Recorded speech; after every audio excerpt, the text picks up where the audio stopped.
अगर आप भी मयूर फिल्म भोजपुरी के ऑडियो वीडियो देखना चाहते हैं तो प्लीज़ हमारे चैनल को सब्सक्राइब करें और बेल आइकन दबाना ना भूलें।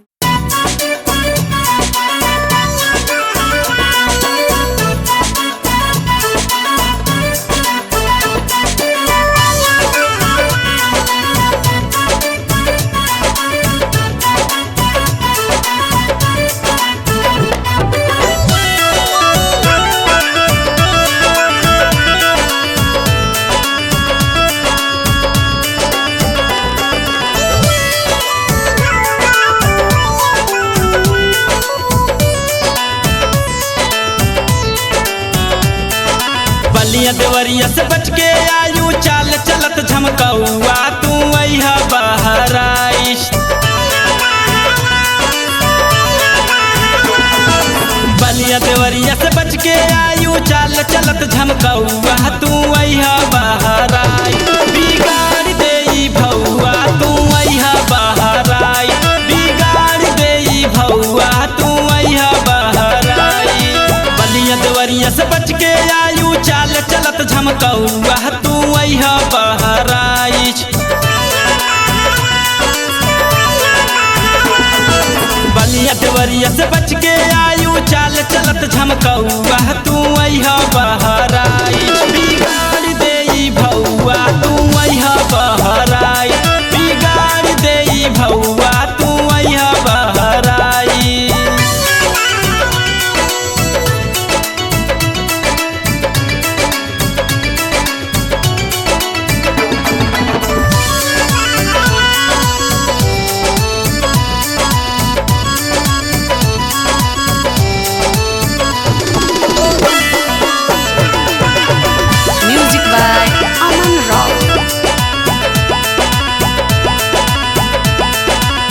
मस्किनवा मनिकापुरी और गोंडा भी हैरान हो गए। कहाँ से आयु माल कहे सब लौंडे भी परेशान हो गए।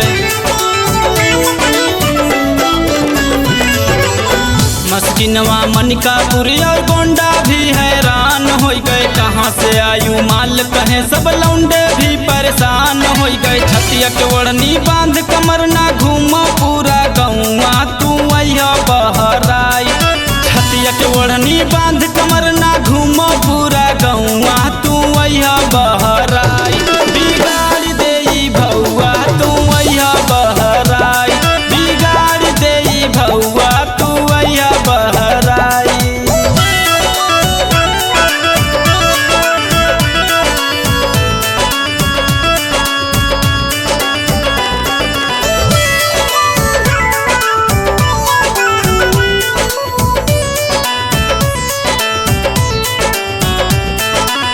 चिलवरिया जरवल कस्बा कैसरगंज बाजार घूमे।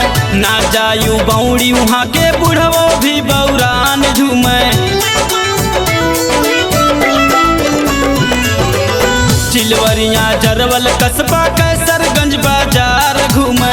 ना जायू बौड़ी वहाँ के बुढ़वो भी बौरान झूमे।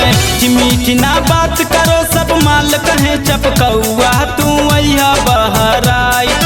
मीठी मीठी ना बात करो सब माल कहे चपकौआ तू अइहा बहराइश। बिगाड़ देई भौआ तू अइहा बहराइश। बिगाड़ देई भौआ तू अइहा बहराइश।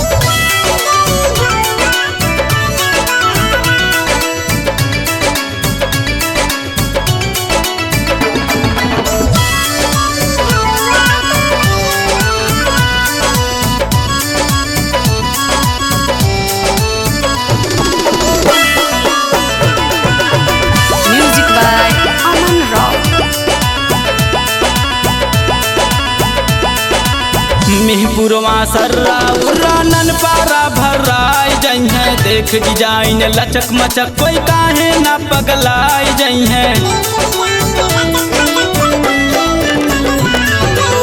मिहपुरवा सर्रा उर्रा ननपारा भर्राई जई है। देख डिजाइन लचक मचक कोई काहे ना पगलाई जई है। ऋषिया मटेरा छोड़ छाड़ के चाल चलो लचकौआ तू अइहा बहराइश।